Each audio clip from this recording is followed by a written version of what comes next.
Welcome, listeners, and welcome back to the Starting Grid podcast, where we discuss Formula One racing news, events, and reviews for the race weekend. This past weekend, actually this morning at 6 a.m. California time, we had the Spanish Grand Prix. The Spanish Grand Prix. Kind of hard to say that one. Yeah. Did you catch the race? I did. Of course you did. That's why you're on this podcast. Yeah. What did you think about it? It was a good race. I liked it. It was a lot more, strategy with everything that went into the tires and getting those pit stops down. Hamilton got a little lucky there, but I guess we'll get into that a little bit later. Yeah, he did. It was a overall weekend, I would say, was kind of mild. Not a lot going on. Well, actually, I mean, there was a lot of things going on as far as upgrades go, right? Like every team brought an upgrade. Yeah, every team brought something. Massive upgrades. I mean, there was engine upgrades, transmission, things like that. So I think the only team that didn't bring an upgrade, a single upgrade, was Williams. And I think it's because they had that crash in Baku that kind of set them back pretty heavily financially. Okay. So they're saving their upgrade, I guess. I don't know. But I think that's the only team I heard that didn't have anything. It would have helped him on this track because this is not really like a power circuit. Yeah. It's more about your aerodynamics and downforce. So, I mean, it would have helped them on this track. If they had something. I don't know if they need power or aero or what, but I don't think it would have helped them that much. Let's be honest. They are far behind. Yeah, they have a long hill to climb. One of the drivers got an upgrade, or I should say he thought he was getting an upgrade. Did you see that they switched chassis? No. For Kubica and Russell. Oh, dang. I did not see that. Yeah, so remember when earlier in the season, Kubica was saying that there's something wrong with his chassis, and so he was complaining about it. He thought there was just something off about it. So the positive to like teams allowing you to switch that up is that you can try to find something out, right? But the negative is, if you switch chassis, your teammate is still faster than you in your own car. Yeah. Then what does that say? Yeah. About you? It means you're slow, which is the case. Now I don't know that. They kept the chassis switch. I imagine they kept the chassis flipped the whole weekend, or I don't know if they switched back for the race, but I doubt it, because why would you get a driver to do all that practice in one chassis and then just give them a different one? Yeah, you're not going to switch it up there. Yeah, unless they only did it for one session or something. But I did see that Kubica was driving Russell's chassis from the one that got destroyed by the barrier and by the manhole cover. Oh yeah, so that one, So he got that one once they fixed it up, of course. But both cars were kind of wrecked that weekend, right? George Russell's car got damaged by the manhole cover, and then Kubica crashed right into the wall. Yeah, that makes sense why they're lacking some money there. Yeah. So no upgrades for them, but lots of upgrades coming from all the other teams. Not going to go through them all because I don't know them all. Yeah. But lots of things coming. I think I did see Mercedes was trying out some new aerodynamic mirror cover. I don't know if you saw that. I didn't catch that. They took it off for the race, but have you seen, some of the teams, some of the cars will have a kind of aerodynamic wing on top of the halo, and some won't. Have you seen that? It was essentially the same thing on top of the rear view mirrors. Oh, dang. On the Mercedes. Okay. But they took them off eventually. I guess it didn't work out the way they wanted it to. Yeah. A lot of teams brought upgraded aero packages. They were trying some crazy stuff. Yeah. In one of the practices, they were talking about Red Bull. They have these big, they were calling them boomerangs, but they're pretty much like wings, or like half of their spoiler or rear wing, but it's just in between the barge board and the side pod, and it connects the whole thing. They brought that this week. I know Ferrari did a lot of upgrades to their aero package to try to didn't help them any, get some power, but yeah, it didn't help at all. Sad. I mean, at this point, it's over with for them. Yeah. They might as well. Yeah, this season's done for Ferrari. That was only the sixth race. So, Sixth? right? Fifth race? Fifth race. Okay, so we got 16 more races. Yeah, but there's still plenty of time there. Mercedes, that's hoping on Mercedes falling off pretty hard. They have to completely fall off a cliff. Yeah. But because you got to remember, this weekend makes Mercedes fifth 1-2 in a row, which is the most out of any team in the history of Formula One. Yeah, it's a little crazy.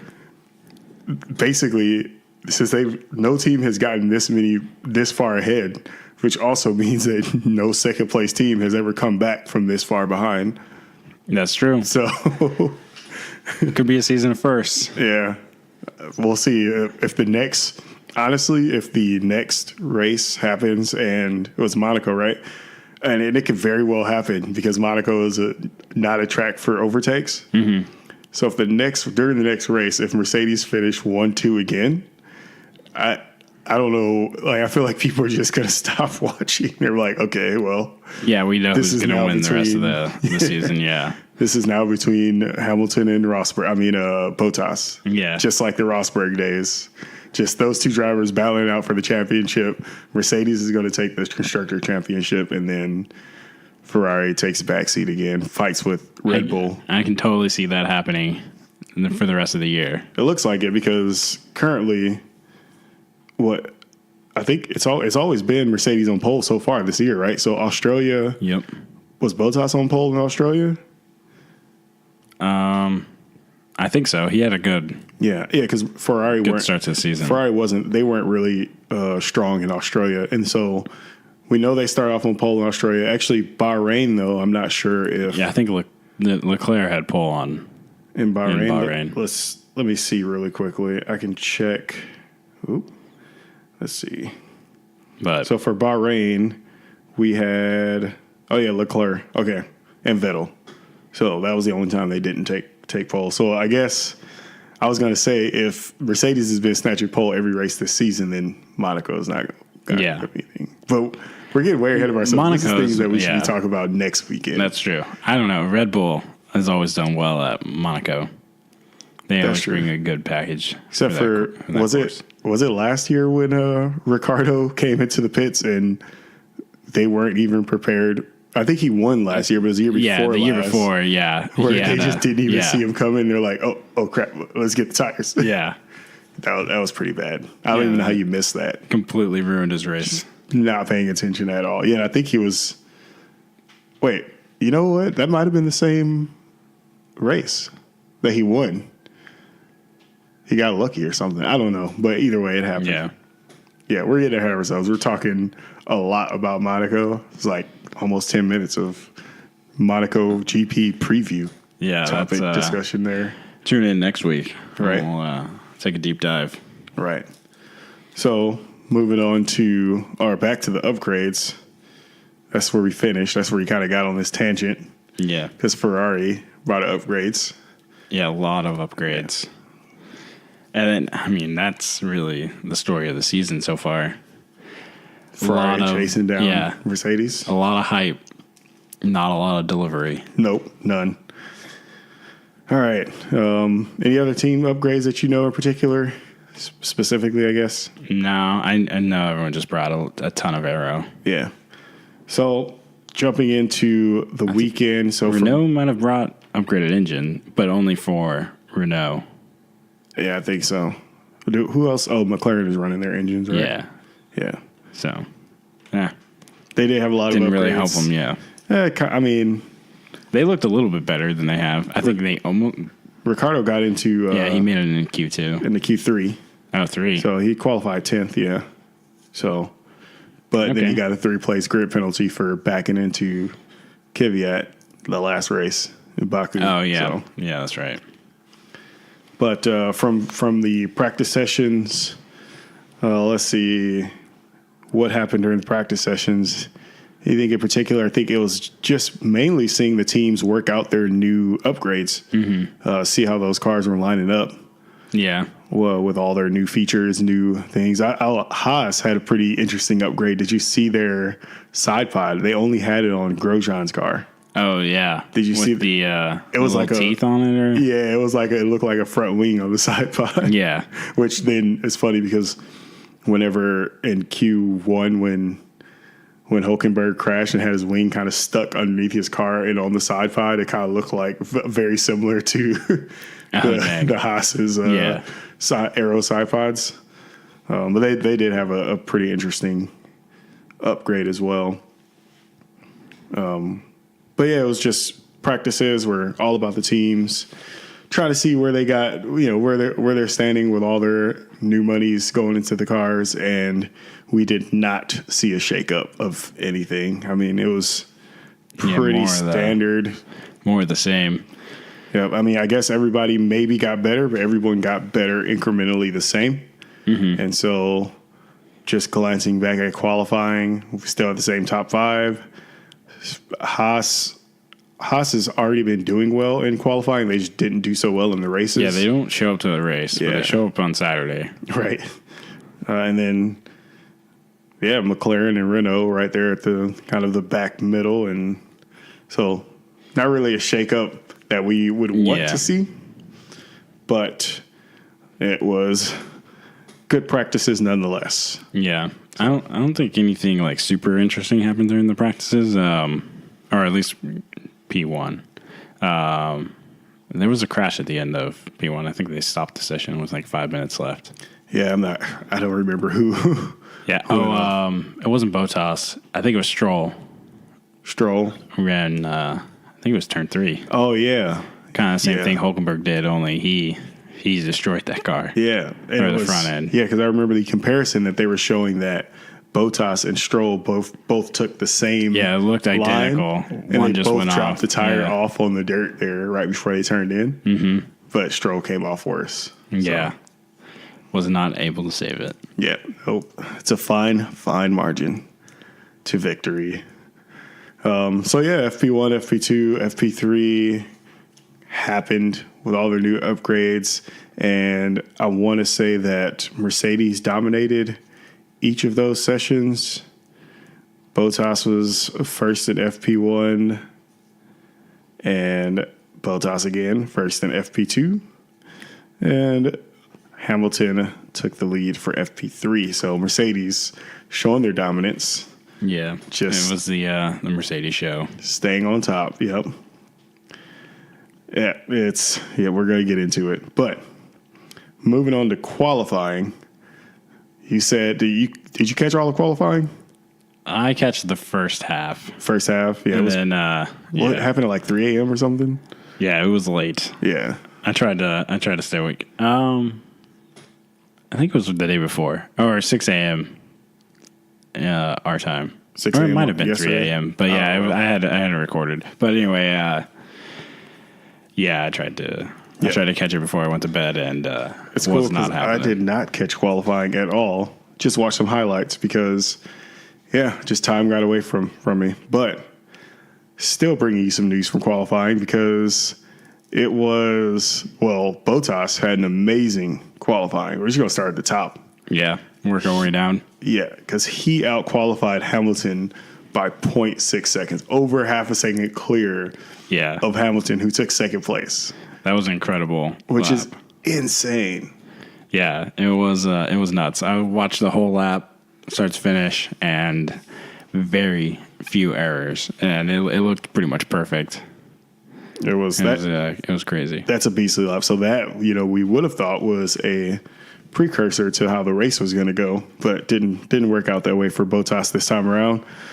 But yeah, clearly he's strong. So I think this is his season. Yeah, really, like this just stamps that he's going to be a fight for Hamilton, and Hamilton's not going to be able to just walk away with this one so easily, and that he actually has to fight Bottas for the championship this year. Yeah, it's not going to be like the last 2 years where there was a clear number one, top of the team.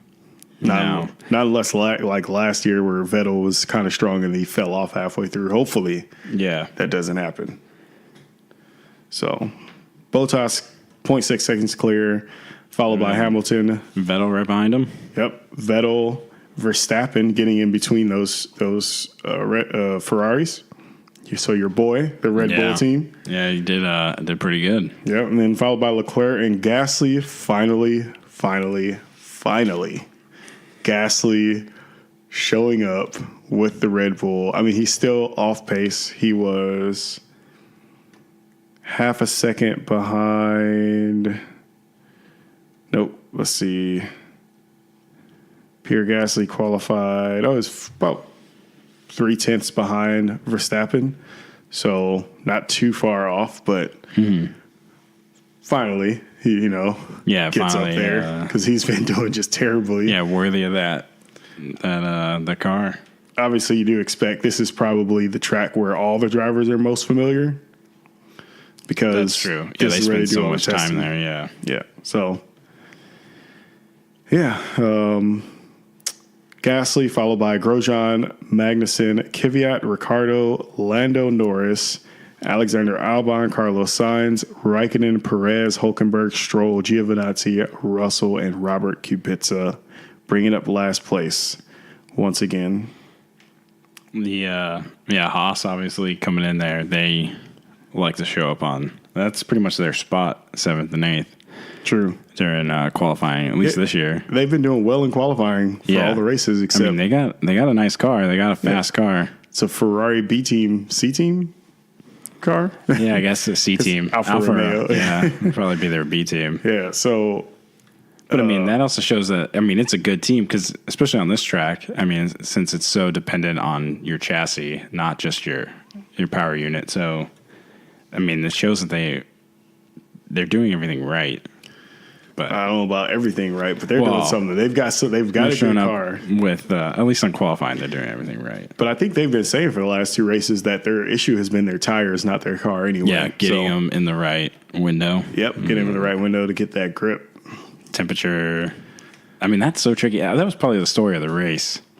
Those tires. Yeah, that's the story of Vettel's race and why he was so far off in the beginning, first half. But yeah, they've been doing great in qualifying, but they just are not able to come back during the race. And well, this time they did. I guess Magnussen kind of stayed up there, but they should be.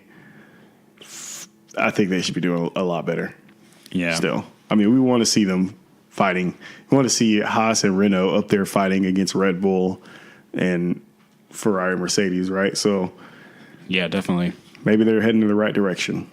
Yeah, it's looking good. And then Toro Rosso as well. I mean, they've looked good a lot of the races this year.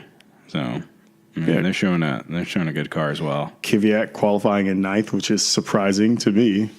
I wouldn't expect it. Toro Rosso or McLaren's really up there during these last couple races, but they've been doing not too bad. So, yeah, Kvyat barely squeaked in there in Q1 and ended up making it all the way to Q3. Yeah, true. So, yeah, he had a good qualifying. He had a pretty good race as well. We should say in Q1 though that who was it? Hulkenberg that crashed out. I think turn 3, kind of got caught, sucked off into the dirt, dropped some wheels off on the left side there around the right hand turn, and got sucked off into the distance and ran into the wall. Yeah, so, and he was able to make it back to the pit though. Yeah, he's still with his wings stuck under his car. Yeah, yeah, it didn't look very safe. No, but he was still able to get in another lap there at the end, but not fast enough. Yeah. All right. So, moving on to should we move on to the race? Because I think after that qualifying, I mean, other than Hulkenberg crashing out and Bottas just destroying Hamilton on the qualifying time, that was the story. That was it. Yeah. Did Lance Stroll? I think I just want to highlight Lance Stroll's continued failure to make it out of Q1. Yeah, finishing down there in 17th place. It's not looking good for Daddy's driver. Yeah, I'm like, yeah. Yeah, well, I mean, to be fair for him, though, Sergio Perez, well, he made it into Q2, but barely. Yeah. Barely got in there. So, I don't know, maybe it's just not their track. We'll see. Only time will tell. Yeah, hopefully. I mean, I do want that team to do good. I'm rooting for Perez. Yeah, I like the Force India team. Shoot, I did it. Not Force India. Oh, the Racing Point? Racing Point. There we go. Yeah. Do you know their full name? It's like I don't know. Isn't there like a sport in there? They have a very, very long name. It is Sports Pesa Racing Point Formula One team. Dang. Yeah, make it as complicated as possible. Yep. It is. Yeah. No, I am rooting for that team. I mean, they've been able to put, especially last year, they were looking really good. Yeah, they were. They came in 5th in the constructors points. Or last race? Not 5th. Right behind Renault. Last season. Last season. Oh yeah. They did pretty well last season. Yeah. So that was when they had my boy Ocon, who is looking more and more like he's not going to get a seat for next season. Yeah. But unless Bottas pulls a Rosberg and just retires. If he wins, that's true. So. All right. New game plan, Mercedes boys. Hamilton, take the L, take one for the team. Get Bottas to get his championship. Bottas retire. Bring Ocon in. Yeah. And then Hamilton, you can get more titles as Ocon is developing as a driver. Yeah, there you go. And then once Hamilton finally decides to retire, then you got Ocon for a couple more years. We just figured out the whole team strategy for Mercedes. We might as well just end the podcast here. Yep. Hire us on. We can chief strategist. Right. Right. Oh, man. All right. So jumping into the race, it was a snoozer. Yeah, not as exciting as some of the races this year, but it still was. I don't think it was as bad as China. Or you're right, it wasn't. Yeah, I would definitely out of the 5, probably 4. The only good races we've had this season is Australia and Bahrain. Yeah, that's it. After that, Azerbaijan. I liked Baku. There wasn't much going on there either, though. Maybe because I just like that track a lot. Possibly, but there was there wasn't much going on. Yeah, there wasn't. Especially with everything that happened. Maybe it was a decent race. The overall weekend The weekend was good, yeah. Because there was a lot going on, which it kind of sucks because the only time there's a good race is when there's lots of crashes. I know. That's so morbid to say, but it's absolutely true. I mean, and they're so safe now. Yeah, it's okay. I think it's a little okay to root for a little excitement. I heard an interesting statistic or fact about braking crashes and things like that. So during, I don't know what I feel it was during practice or qualifying, but the Sky Sports guys were saying that when the F1 drivers slam on their brakes at the end of a long straight, like the one at Barcelona. Yeah. When they slam on their brakes from 200 miles an hour, it's the equivalent of driving your car 10 miles an hour into a wall. Dang. That's what they're feeling. It's around a G of force or something like that, just from the braking just itself. From braking.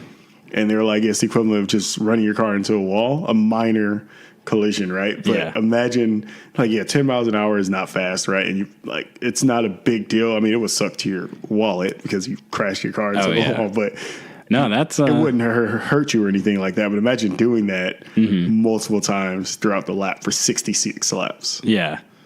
No, that would kind of suck. It would start to wear on you for sure. Yeah, that's a lot. That's insane. I mean, I think that's why they do so many. When you see these guys working out preseason and stuff, or during the off season, they're just doing so many head exercises. And yeah, that's true. That's true. And actually, I take it back. I think it was actually. It's not when they hit the brakes. I think it's just when they lift off the throttle. Yeah.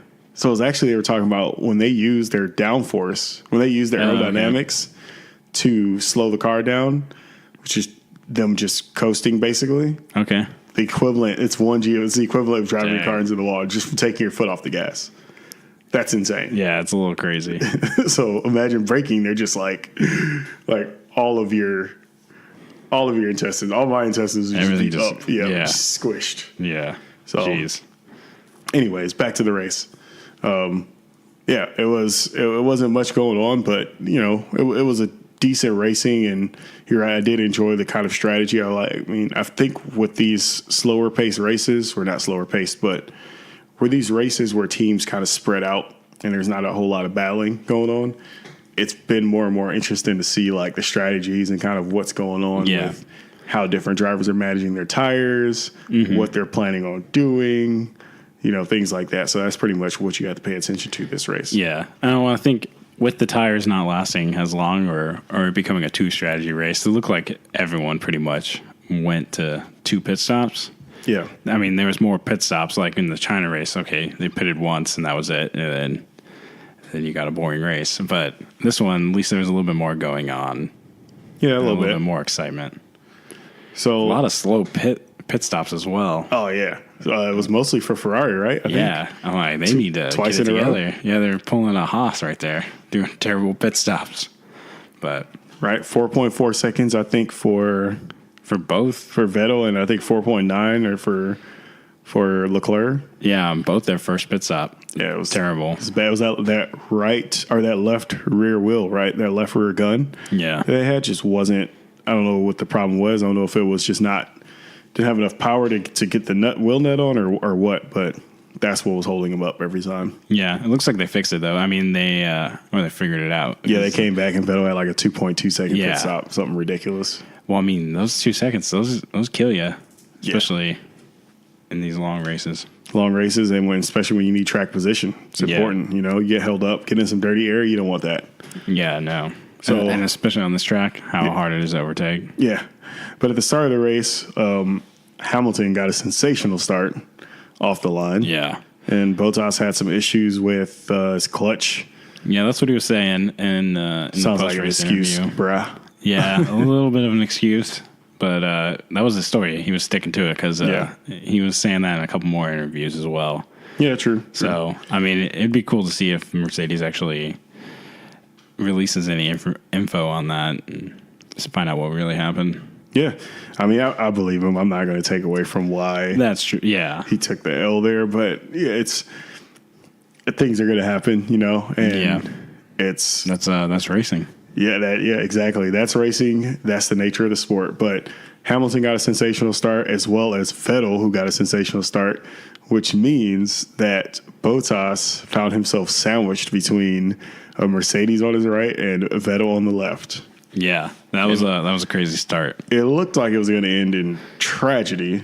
Yeah, because Vettel locked up. Yeah, they're a lot better this year with and like, I don't know, staying even like 5 years ago, you'd watch a race and the first turn, like that's where all the action happens. Someone's going to crash. Someone's going to send someone off. And like the last 2 years, they've gotten a lot better at controlling their cars and being a little bit more calm. True. Teams started getting mad about losing all that money rebuilding those cars. Yeah. They're like, hey, bro, stop running into people. Yeah, they're a little bit more expensive. Just don't. They're like, hey, look at me.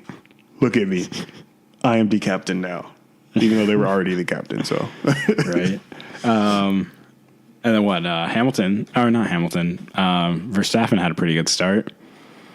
And then when he was in the post-race interview, he was saying that he kind of just saw a lot happening up front, saw the sandwich going on with Bottas, and he kind of just backed off, and he knew like an opportunity would open up. Yeah. That, I think, is showing his maturity as a driver. Yeah. He would never have done that. Well, I mean, not even last last year. year. He would have tried to find his way through somehow, some way. Yeah, so he's definitely calmed down. If he had picked, so he was behind Bottas. Mm-hmm. If he had chosen to stay behind Hamilton, he would have gotten through. He would have been in second place. Oh, you think so? Because when all three of them went in, right? Mm-hmm. Vettel locked up, trying to turn in for the first turn. And Bottas, I think it kind of freaked him out, seeing all that lockup smoke. So he kind of backed out of the turn because he just thought that. I don't know if someone's locking up in your left side though, and you're making a right hand turn, you shouldn't even be worried or concerned because if they're locking up, they're going to go straight. So exactly. But it seemed like Bottas reacted to that, or maybe he didn't lock up too hard, so maybe Vettel did turn in, and Bottas kind of backed out of it. because he just knew that it was not going to end well. You can't go 3 wide into that. No. And that much speed from 200 miles an hour is just not gonna end well. So he backed out, and Verstappen was behind Bottas. So because he backed out, because Bottas backed off a little bit, Verstappen had to back off. Now, that let Hamilton through into the lead. Now, if Verstappen had chosen to be behind Hamilton, who would have never had to back off, and he could have found himself either in one of 2 places. He could have found himself in second place, or he could have found himself into the side of Bottas. Yeah. Just crashed into the side of him. That would have been a classic Max Verstappen. Yeah, it would have been. So, but ultimately, that lockup from Vettel still put Vettel on the back foot, and Verstappen was able to pass him on the turn 3. Kind of ruined his tire. Yeah. His front right. Put a big flat spot on it, yeah. Yeah. And that kind of ruined the next 20 laps for him pretty much. Yeah, he was complaining about it from the get-go. I mean, almost immediately. Yeah. He's like, we need a pit stop. Which I think that was, I don't know if we want to get into that now, but I mean, that kind of sets a tone for the next 20 laps or so with him and Leclerc. Finally, team orders came down for Leclerc to go ahead. Oh, yeah. And then... Oh, it did help. He started to pull away. I mean, they took 2 pit stops anyway. I feel like they had plenty of time. They had 2 medium tires left. Yeah. They could have pitted him a lot earlier than they did and still been okay. Well, they didn't want to pit Vettel earlier because of where he'd come out behind, who he'd come out behind. Yeah. So that was the issue is he was asking them for a pit stop. He would have ended up coming out behind Carlos Sainz. I mean, I would have got it if it was Gasly in front of him or someone with... Which I think we saw later on. Strong, so I don't know. I mean, he would have got around him. It would have taken a couple of laps, but true, he would have done it. He was saying that, so he was looking for a pit stop. He asked him for a pit stop maybe 2-3 times, and each time he's like, "You got to have you found a gap?" Like I think he came on the radio once. He's like, "Have you found a gap for me to pit stop in?" Because he needs to. He was suffering on those tires. It was just slowing him down, and he was in turn slowing Leclerc down up until they finally let him go. Swapped them, but that took a while as well. He definitely it was like 2 laps, 2-3 laps or something like that. 2-3 laps, yeah. So then once they swapped, the other weird thing that happened with Ferrari strategy, I don't know why they put Leclerc on maybe hard tires. He didn't have a new set of, or he only had one new set of mediums. So I don't know. That was just the weirdest. I mean, I don't think another driver is running on hards. Actually, I don't know. Somebody in the backfield might have been. I think Ricardo went on their hards, and there's a couple. I think there's a couple other people, but I mean, why not just? And they pitted him again too. Well, I think they pitted him during the safety car. I don't think that was a plan to pit him. Possibly, yeah. But they pitted him during the safety car. So the pit stop. So that safety car happened about 13 laps from the end, and Leclerc last pit stop was lap 46. So no, I think it happened at 44. Lap 44 is when the safety car came out. No, so that would be the last 45. So let's see where Hamilton's pit stop was. Hamilton's last pit stop was lap 46. And Leclerc was 46. So, they pitted him under the safety car because, they probably were going to run him to the end, which could have worked out in his benefit. Yeah. Yeah. Those tires definitely could have lasted. So. Because Bottas went in before the pit stop, or before the Bottas pit stopped before the safety car because his mediums were done. Yeah. And then Hamilton followed right behind. But I think he followed him because he got the safety car. Yeah, he got the safety car. Well, I think they were going to pit him anyway. He just got super lucky with and then I think if they would have pitted Bottas a little bit later, or if they still pitted him first after the safety car, like Hamilton. I mean, because if there was no safety car, the pit window was still large enough or small enough where he wouldn't have come out behind anyone. He still would have been leading the race if there was no safety car. Yeah. But I think Bottas was the only threat to him. Yeah, but I think he had Bottas covered off pretty much the whole race. Yeah. So not much of a problem there. But I don't know why Ferrari decided to put Leclerc on the hard tires. It was a odd choice because it just seemed a little early to be trying to put him on hards. I don't think they were expecting a safety car. I think he was going to go the whole race. Even hards. Still, it was a little early to put him on. I mean, no Yeah. other team of the front runners were. I mean, if there was no safety car, and then some of the teams didn't pit and try to make them last in the end. But think about when they made that pit stop, right? So it was like lap 45. We can say lap 45 is when Bottas made that pit stop before the safety car incident, right? Mm-hmm. So that's when his mediums were going. There was 66 laps in the race. So there was 21 laps left. Yeah. So say Leclerc was trying to go the whole race on those hards, but then you got all these people that are in front of you that have just pit stopped for medium tires, and there's 21 laps left in the race. There's no way he would have held them off.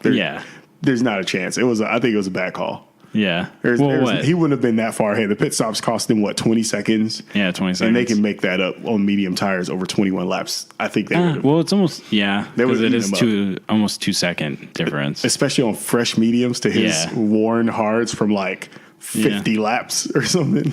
Yeah, that's true. I mean, it would have been close towards the end if those mediums started to fall apart, but I think they were pretty good tires for the. Nah, I don't think he would have lasted. I mean, he would have lasted for the whole race, but it wouldn't have. I don't think it would have worked out as far as what they thought, because there's just no way with 21 laps left, a medium set of tires, and it wasn't like he was right behind them. So, they pit stop. Maybe Bottas pit stops, and he's still possibly ahead of Leclerc, because Leclerc was pretty far back. He's behind Verstappen, Vettel, and Leclerc. So he had two drivers between Bottas and Leclerc. So if Bottas pitted, he might have come out ahead of Leclerc. If he didn't come out ahead of Leclerc, he came out right behind him, and he's got 21 laps of fresh medium tires to just overtake him at the next braking zone or DRS.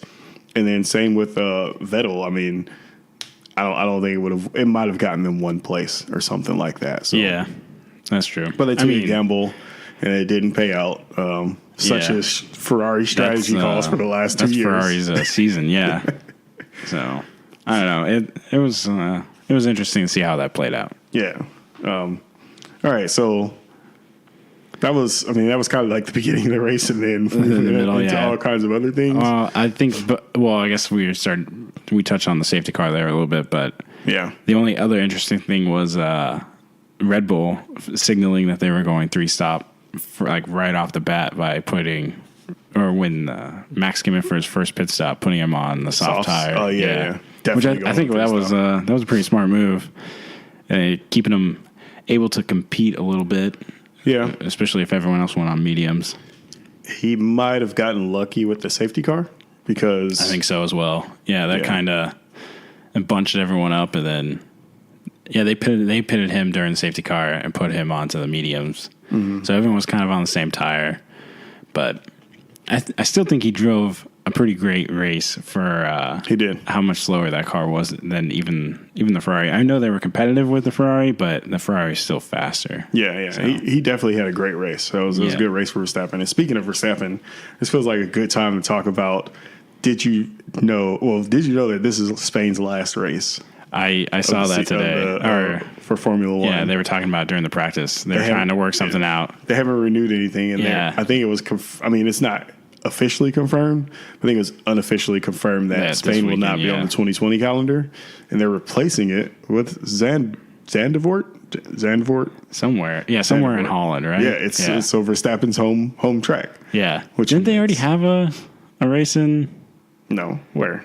And maybe I'm thinking of Austria. The closest one they got is Belgium. Yeah, maybe that's what I'm thinking of. Is that Spa? Yeah, that's closer. Yeah, Spa. Yeah, that's what I'm thinking of. That's the closest race to the Netherlands. It's right there. It's next. I think it's borders. I think it borders the Netherlands. Yeah, it does. It's like from here to Arizona. Yeah, probably. Yeah. Sorry. Maybe even closer. All the European listeners, they're like, here to where? They know where Arizona is. Yeah. Probably. I don't know. It's probably closer. It's probably from here to San Francisco to LA. Maybe. Yeah, because Europe they got a lot of countries in a small area. It is a lot closer, because we went from Amsterdam to Paris in 3 hours. Oh, true. But yeah, they're replacing Barcelona with that, which makes sense because you got Alonso out, right? So obviously you still have Carlos Sainz. That's his home race as well. Mm-hmm. But you had Alonso, which had a huge fan base. He had a huge fan base. So it made sense to have a home race in his hometown, because that's more money into your pocket. But now you've got, since Alonso's out, the next biggest star you've got at the moment is Verstappen, because those fans dressed in their orange will show up. They show up to so many of the European races because they're all so close. So like they make that drive out there, and they even show up to the China track. There's always like tons and tons of Verstappen fans. Yeah, absolutely. So to give them a home race is, I mean, that's got to be money in the bank right there. Yeah, I mean, I'd go to Europe just to see that race. I don't know. Still not a Verstappen fan, but no, you gotta go for Holland. That place is awesome. No, you know what? I like Verstappen as a person. Maybe he's getting better. Yeah.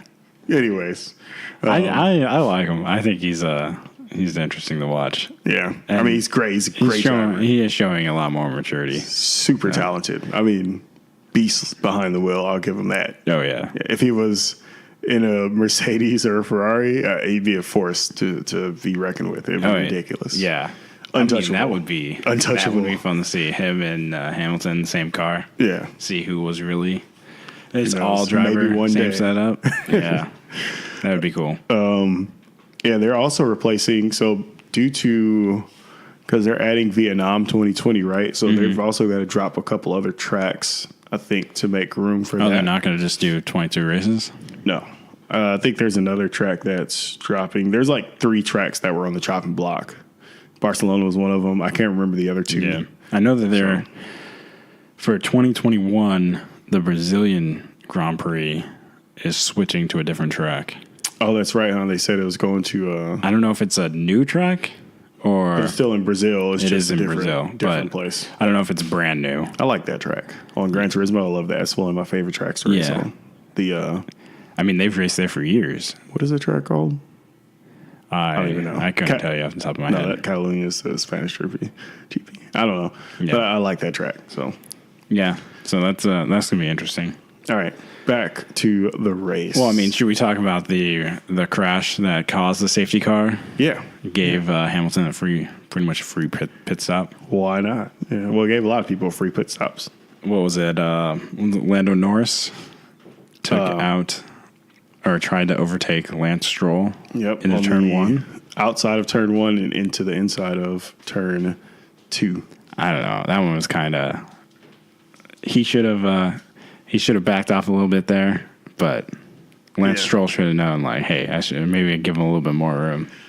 Yeah, so is that what you thought about it? Like, you think that he should have backed out? Or no, so Norris definitely should have backed off a little bit.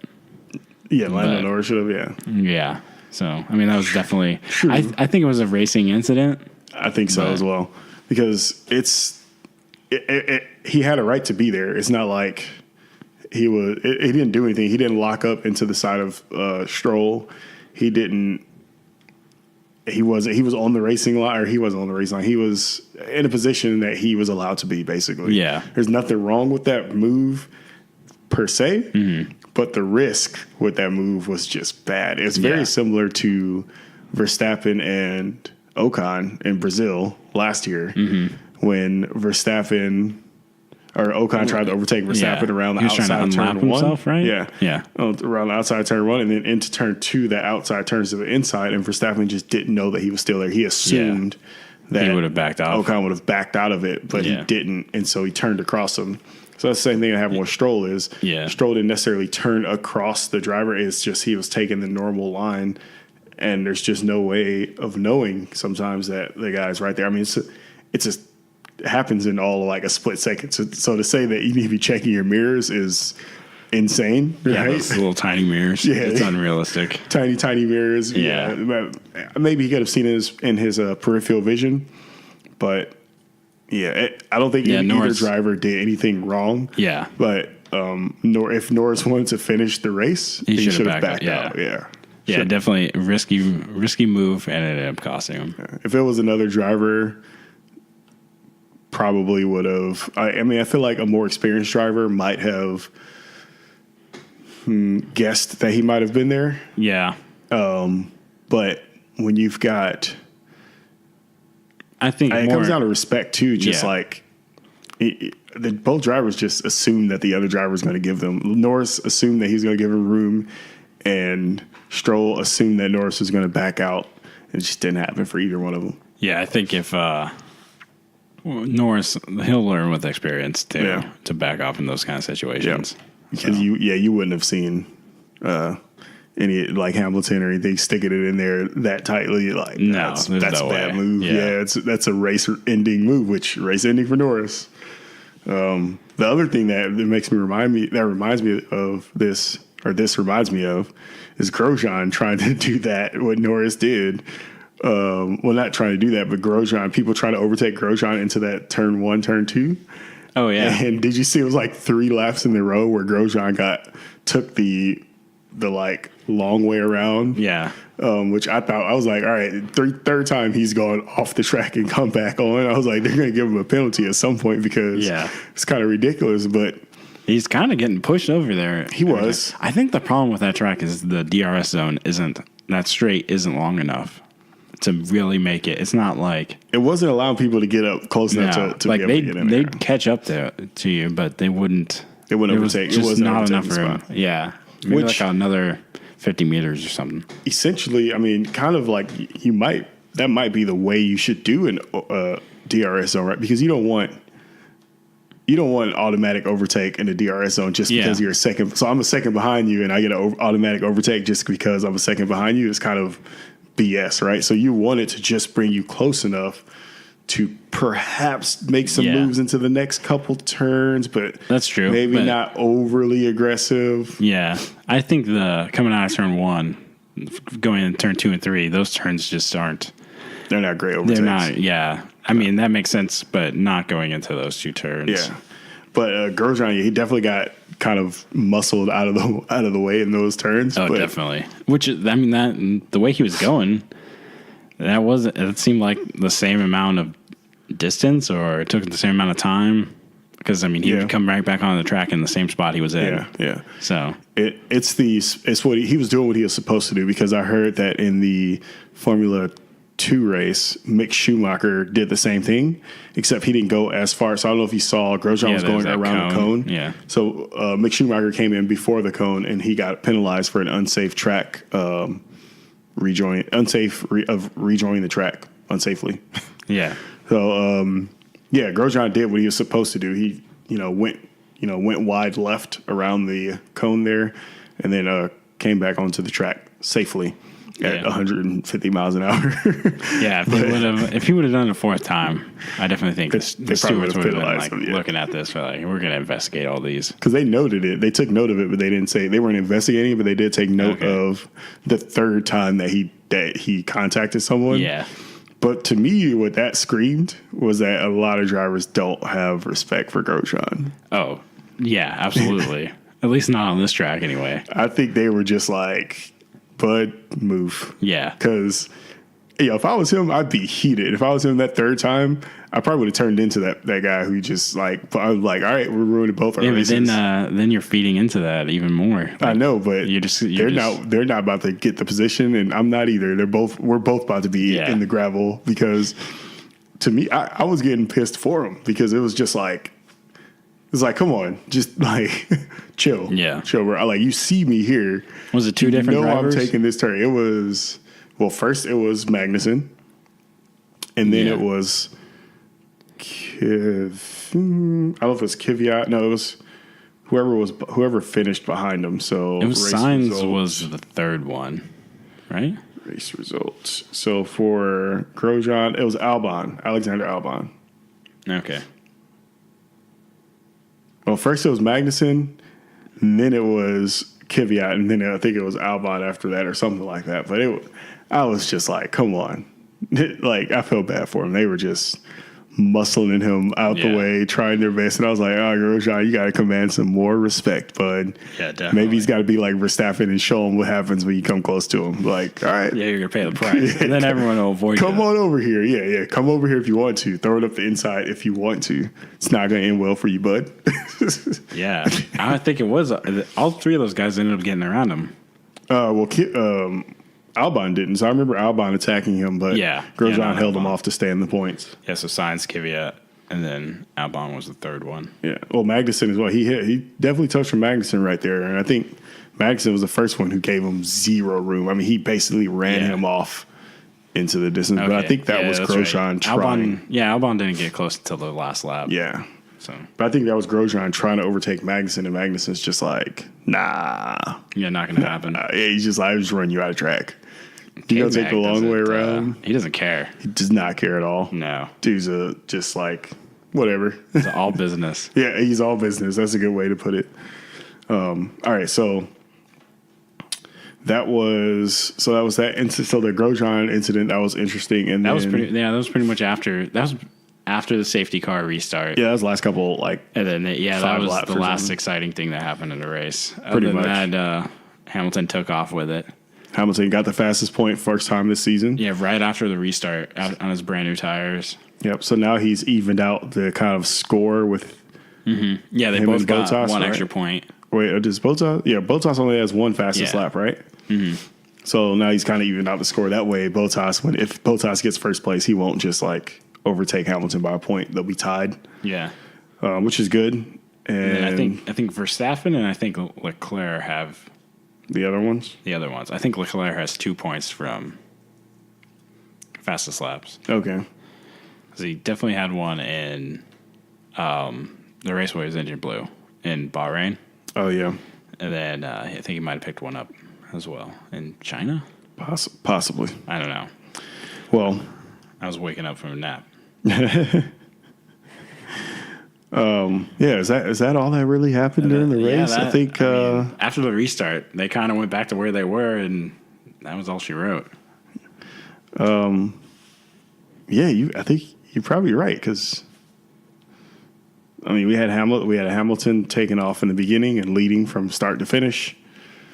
Yeah, that's really it. So Mercedes picked up their first 1-2. Or their fifth 1-2 finish. Oh yeah. So that's historical. We were talking about that in the beginning. Hopefully the last one of the season. Hopefully edging out that lead. Let's see what the standings are looking like for constructors because I know Ferrari, the biggest move.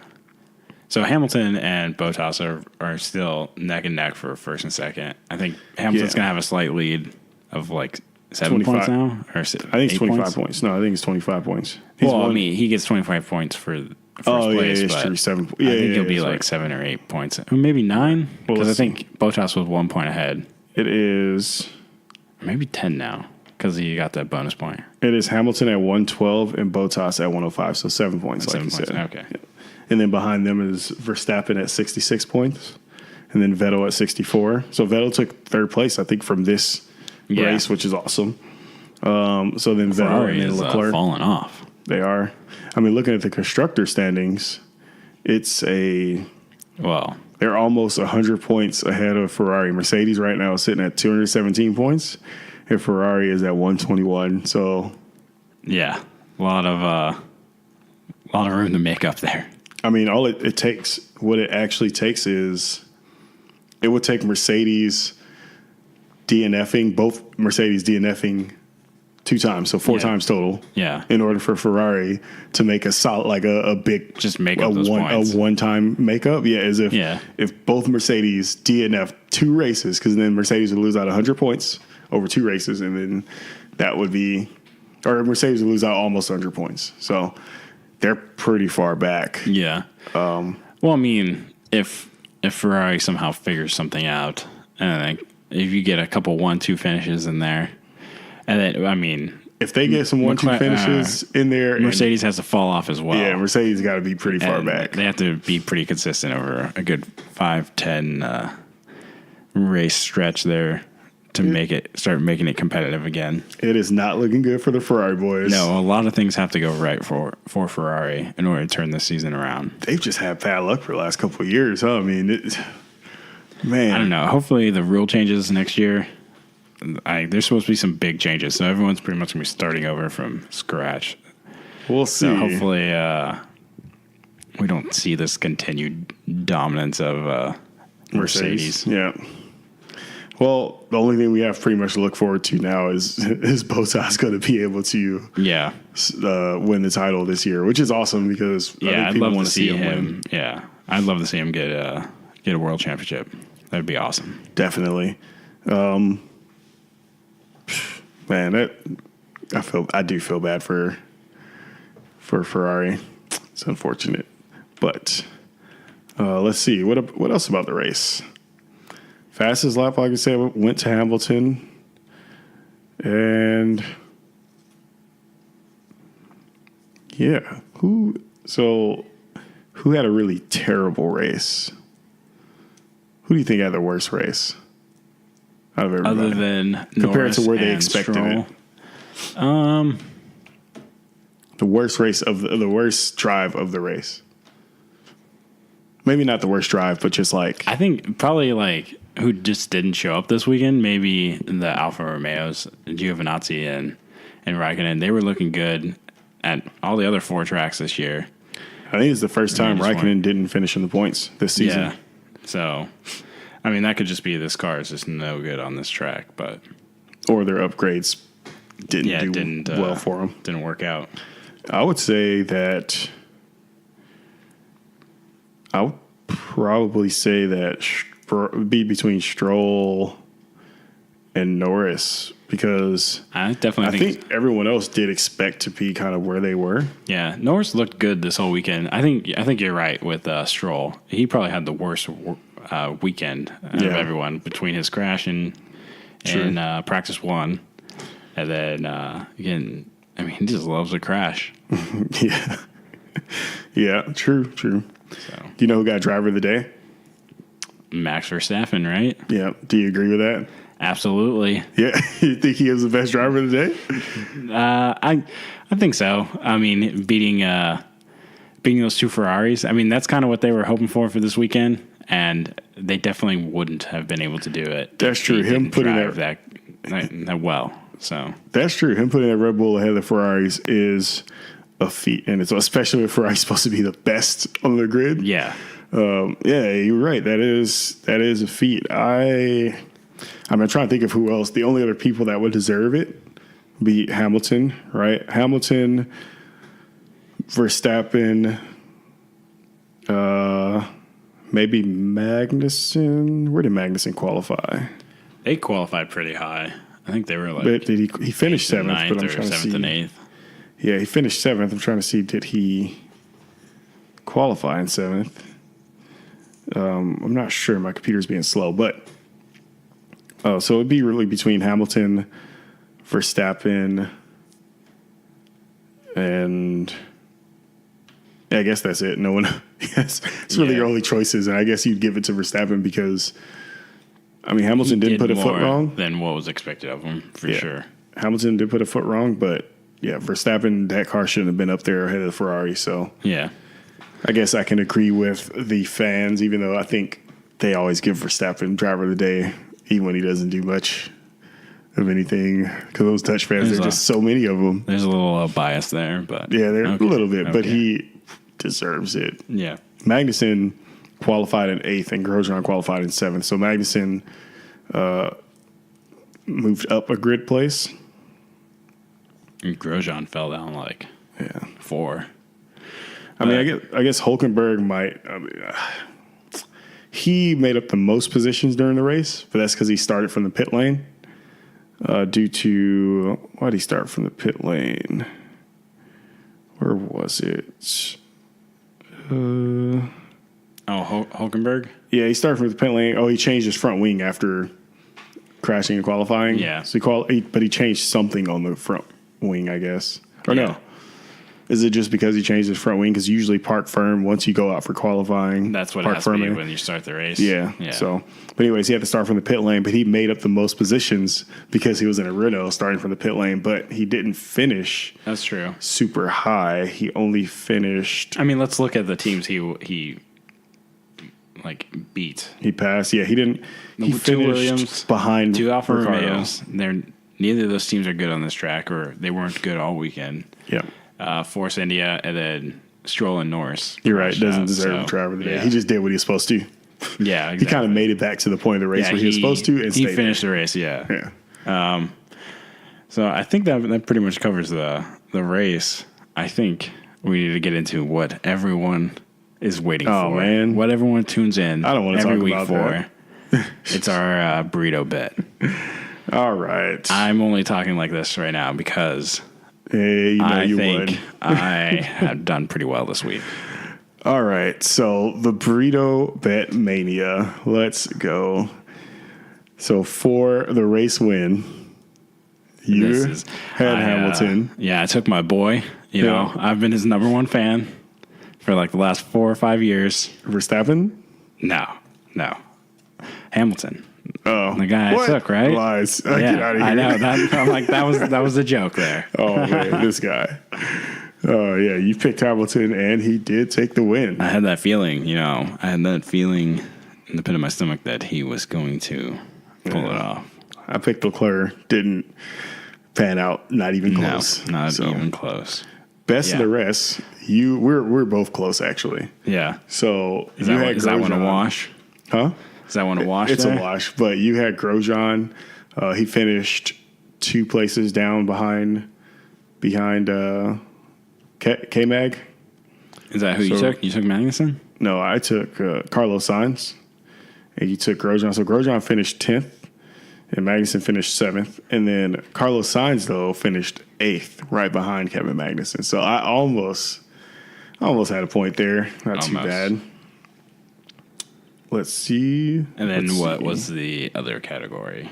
Let's see. Oh, first DNF was a Renault, or you had Renault, I had Haas, and the first DNF was, it's Renault. I didn't even notice that. Renault didn't. McLaren. He was a McLaren. I mean, Sorry. They had a Renault engine. Yeah, you're right. I'm like, you're trying to sneak one in there on me. No, but that would have been your point anyway. Oh, okay. That's my bad. I definitely read you know McLaren what? Renault. Don't worry about it. I'll take it. I definitely read McLaren Renault and just said, Renault. No. Yeah, you said Renault would be the first DNF. They didn't DNF this time. That's crazy. They didn't have any problems.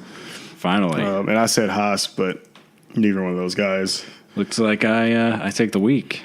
So am I up 2-3 there, or 2-1 there? Yep, you earned yourself a burrito. You're up by 1 burrito. Is that the official score? Me 2 points and you with just 1? I think so. For so weekends? There's been 5 races. Something's not adding up to me. We didn't do Australia, and we missed Baku. Okay. So only 3 so far that we've officially done. That's right. We didn't do a race preview of Baku. Yeah, we missed that. And then we did do one for Australia because it was first of the season, so we hadn't started the podcast yet. All right, so... announcement. Next week. I will be... Oh, not next week. Next race weekend. 2 weeks. He's coming to a town near you. Yeah, if you're in Phoenix, I will see you. Oh, okay. You'll be in Phoenix. We'll have to figure something out. We'll figure something out. Yeah, it's a preview. Hopefully it'll sound better than that first episode when we called it. The Australia. I got some ideas. I'll run it by you. What we can do. Sounds good.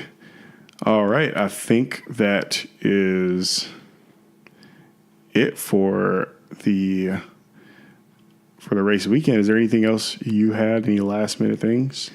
No, the only thing I was going to talk about was the Brazil GP moving tracks, but we covered that. We did.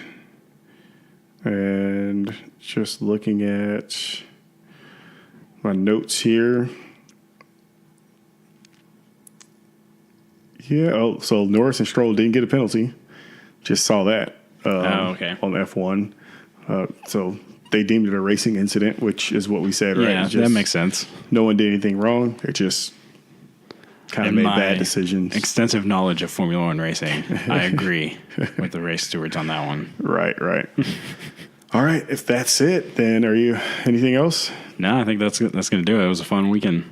All right. As usual, look us up on Instagram. Starting Grid USA is the Instagram name. Yes, we will be posting. We are working on it. Yeah, we are. If you want to reach out via email, you can reach out to startinggridusa@gmail.com. And always, please like and subscribe wherever you listen to the podcast on Apple iTunes. Leave a comment. Let us know how we're doing. If you're listening on YouTube, leave a comment. Let us know. Yeah, we do see those comments. Yeah, leave a like. Let us know if you like it or not, or if we should just quit and just never come back. No, we're not going to do that. Yeah, keep that comment to yourself. Yeah, keep that one to you. I will almost had to bleep myself right there. Keep your comments to yourself. All right, over and out. Thanks for listening.